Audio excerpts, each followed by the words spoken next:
Welcome everyone to Youth at the Crossroads. I am Miss Keisha. How are you all doing today? Welcome back. As you saw last week, if you want to get in touch with us, here is our website, our personal phone number, my email, and if you want to send us some mail, there is our mailing address. Okay, I'll show it again to you a little later. So, today, we're kind of going to, on the radio they say we're going to stop the music and have real talk. Are you looking at me? Don't I look crazy? And I'm supposed to talk to you about jobs, right? What's wrong with my attire? What's going on? Well, I'm going to tell you what's going on. Today, we're going to talk about conduct on the job and presenting yourself. So, young people, I want you to picture yourself as the owner of a company that deals with not only you making money, but you're selling makeup. Let's use makeup for example. Or gym shoes. Come on, let's do makeup gym shoes, right? Would you want me going out there dressed like this? Maybe I'll add a coat, but taking my coat off and going in presenting for your company. Would this be okay? Some may feel and say, oh yeah, that's cool, you laid back. But others may say no, because the scarf is for the outdoors and you expect for me to go inside and sell your products so that you can make money. And the hat is only for when it's cold, right? So now I'm going to look a hot mess, right? And so that's my point. There's a time and place for everything.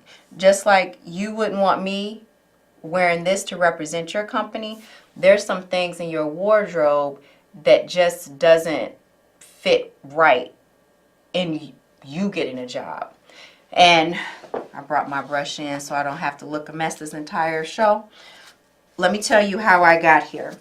The other day, I saw a young man who had a tattoo on his neck. And the tattoo was the name of his ex-girlfriend. And it was a real tattoo. I had already mentored this person. I'm like, didn't we talk about that? If you're going to have a tattoo, it should be below the neck and within the sleeve area, so that when you go reach and give someone a handshake, they're not, judging you. What's going on? His response was, well, if they can't hire me and accept me for who I am, then I don't want the job. Good point. Good point. But what does that mean? What does it mean for a company to accept you for who you are? And how do you go on an interview so that they can understand who you are? So here are my recommendations. If you're already tatted up, then your research of a company and of a job needs to be down pat. You need to understand exactly why you want to work for a company and what they do and why you want to be there. Because trust me, you are being judged from the tattoos that are showing on your hand and what's showing on your neck. And if you really want to work somewhere, you need to go in there assertive, understanding the history of that company, the present day information and great deeds they're doing in the community, and speak on those things. Present yourself so that you're showing them that you are more than a set of tattoos. Okay? But I also want to speak on our attire. Just like this is supposed to be for wintertime, although it's spring in Chicago. Walking through Chicago, we see purple, red, what else? Green hair. Would you want me wearing that type of hair representing your company? Is that okay with you? I'm selling your gym shoes. I'm selling your makeup. Is that okay? For some people, you may say, yeah, that's cool. Well, for myself, And for my aunt who did human resources for over 30 years, and for the people who are doing the interviews currently, it's not okay. When you go in for an interview, just as we discussed last week, you need to research what that company is, what they stand for, and you need to somehow figure out how do they already roll. If they're not rocking purple, red, and green hair, then you shouldn't either. And you definitely shouldn't be showing up on an interview with those things. Okay? But this is who I am and they need to accept me. Okay. I get that. But those things are distraction. And then they start judging you and they won't give you the job because they're like, well, this type of person doesn't fit in here. And then that brings you to another part. Are you willing to bring down who you are for this experience? Can you rock the red, green, purple hair on the weekend and during the week you're more conservative? You're wearing the business clothes. If that's some places you may rock the gym shoes and the sweatpants, so you get to relax. Some places you may have to rock business attire. But are you going to be able to compromise, I guess you say, who you are for a job that you really want? Now, I'm not telling you to sell out, and I'm not telling you to put yourself in an uncomfortable situation just so that you can make some money. I'm talking about fingernails being too long where you can't type on the keyboard. Your hair is a complete distraction. Cleavage is showing. Your skirt's too short. Guys, your pants are sagging. Those things are not acceptable in the workplaces that I know about.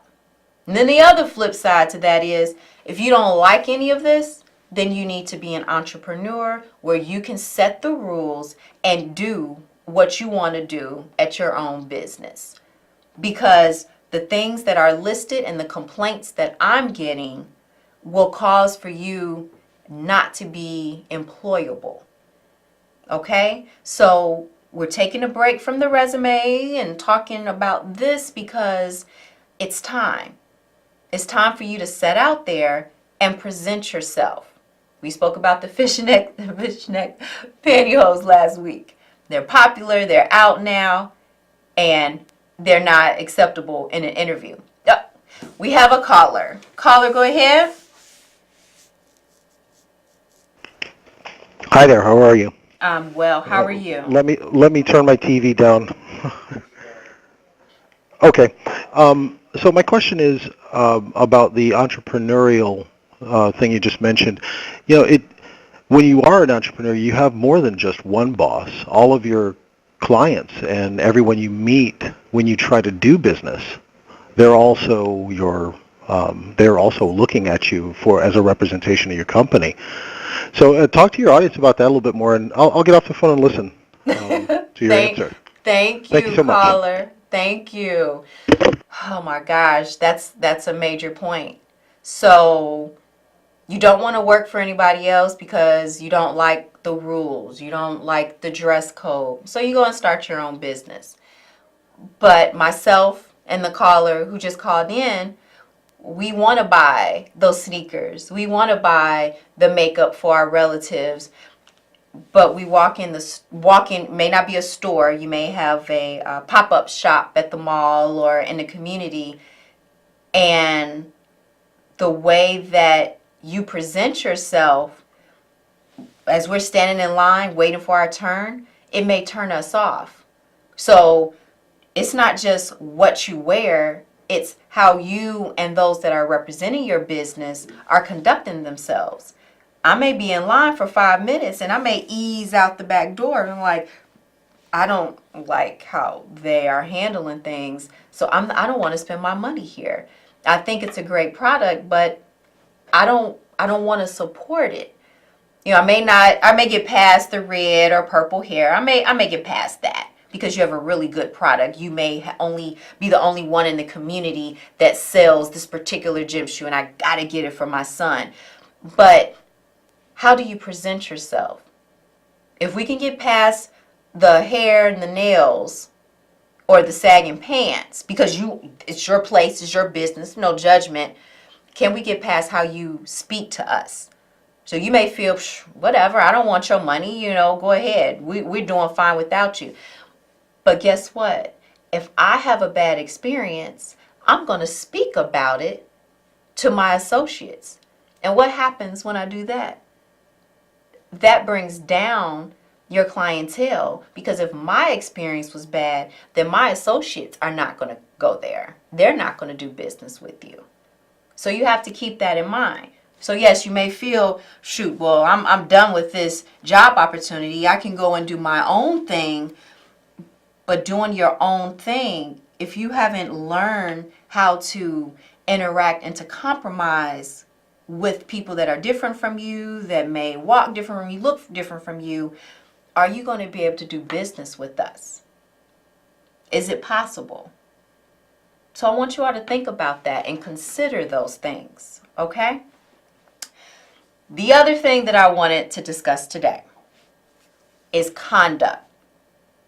Your conduct on the job. It's about time for you all to start interviewing. It's about time for you all to start meeting new people. Practice your handshake. You should have a firm handshake, ladies. You should have a firm handshake, gentlemen. Everybody should have a firm handshake. And as you give and administer the handshake, you should be looking dead in the eyes of the person whose hand you are shaking. Okay? Men, don't break the woman's hand, but still have a firm handshake. While you're on the job, you're either going to punch a clock or you're going to write your hours in. A few years ago, I was responsible for picking up the timesheet for several young people. And it was brought to my attention that a few of those young people were shaving hours or lying on their hours. How did they do that? Their start time was, say, 4 o'clock, and they didn't come in till 4:15, and they still signed in for 4 o'clock. You may think, no big deal, I'll make it up on the end. Well, their supervisor at that store saw this happening repeatedly and pulled me to the side and said, this really isn't cool. And I really was considering hiring that young person after this program ended. But I see that their integrity isn't there. So they asked me to speak to them about that. So young people, I'm bringing that to you. Your integrity, your reputation is on the line. This may be a summer job coming up in a few months, but it may also be an opportunity and a door into a long-term job. They may be willing to hire you while you're finishing your high school career. They may also be interested in hiring you after you graduate from college. But right now, on this summer job, you couldn't even fill out your timesheet, honestly, because you thought you was getting over on somebody. Not cool. Stealing from companies. Taking a stack of pens home is considered stealing. Notepads.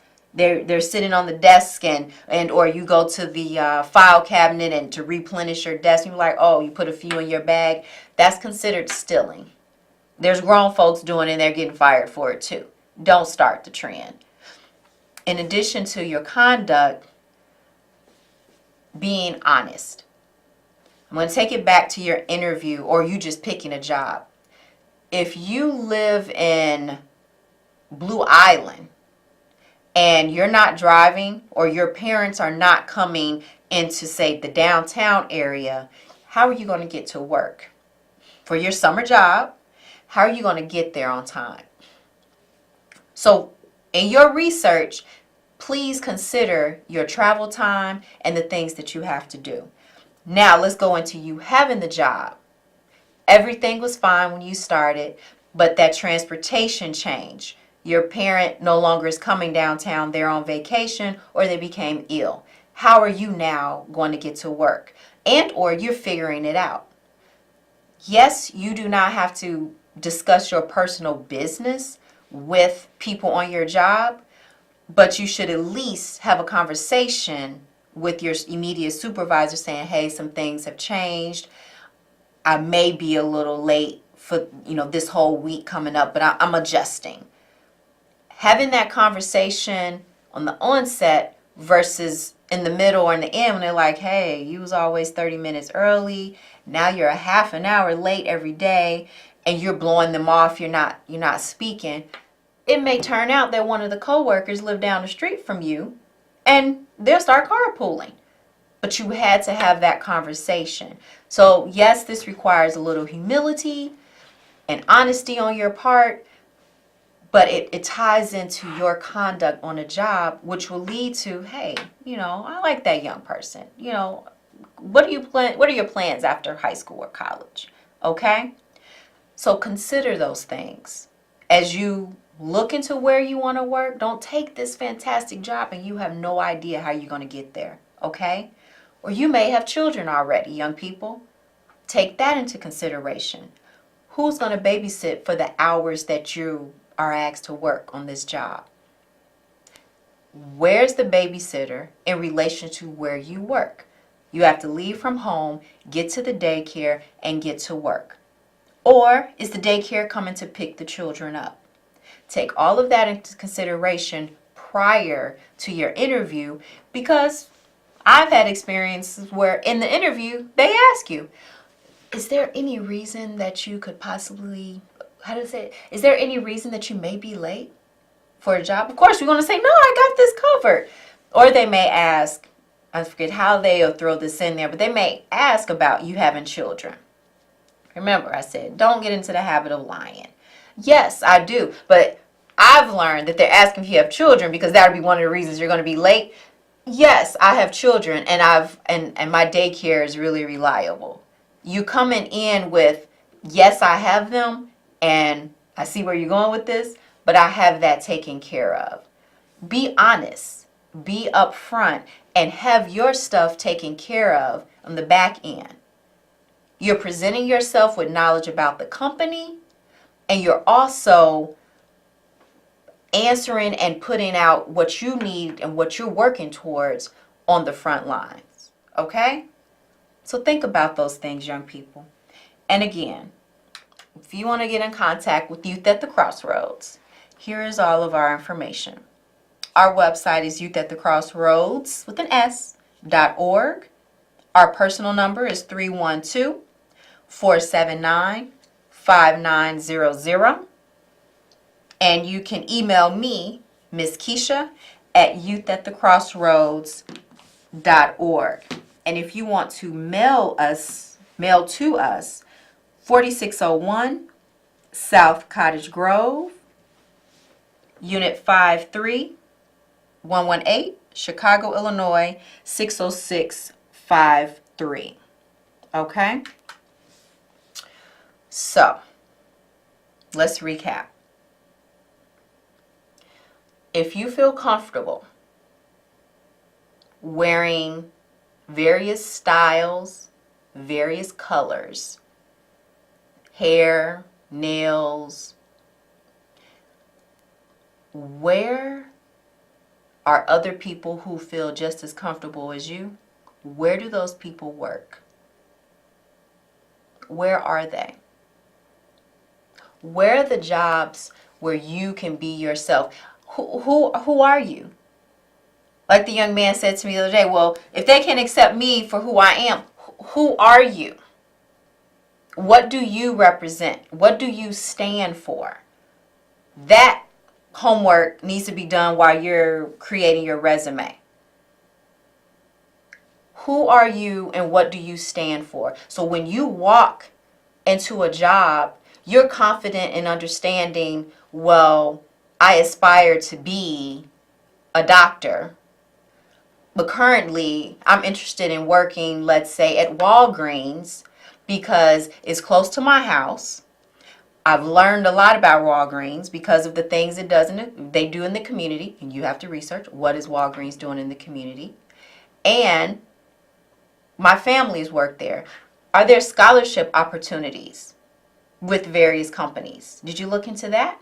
Is that one reason why you want to work there? Because you know that if I start now, there's opportunities that will support me continuing my education. Did you know that companies do that? That's part of your research. So who you are and who this company is, do they line up? Does that company represent and correlate with who you are and who you are becoming? I know a young man who aspires to be an owner of a McDonald's. He flat out wants to be a franchise owner, and he is serious about it. So he actually was going to school for business. And some people are like, why McDonald's? You know, you feel like that's such a small task. There's a large business. McDonald's is in Japan selling teriyaki burgers. I saw it for myself. It's real. What do you aspire to do and why? And why do you want to work at a particular company? Yes, you may feel, look, I just need to get my application fees for college paid. I just need to make it through. I need to help at home on the bills. If those are your reasons, you don't say that in an interview. However, that should push you to understand the company more so that you can get the job and get your goals fulfilled. But you still, lack of a better term, you still have to play the game. You can't wear this into the interview. And yes, this may be you. This may make you comfortable. I was really comfortable coming in here with this. My hair was flat and I was warm. But this is not going to get me the job in downtown Chicago. I may get a job at a bike shop. I may get a job somewhere that's selling skateboards. But I have to know in advance that that's how they roll. Actually, I may walk in to make a purchase and they see me dressed like this and say, hey, are you looking for a job? I like your style. And that actually has happened to me at a shoe store. They may like your style. And you're like, what? What are you talking about? And they may totally skip the interview and just say, start working. And they'll tell you, keep wearing that. That could possibly happen. But you have to be in the position and in those places for that to happen. But you still have to know, wait, I just came in here to buy a skateboard or some shoes for a friend. No. I just jumped out the bed and threw this on this. I don't wear this every day. I wear high heels and I always have my nails done. Like, what? You look good in that. I appreciate it.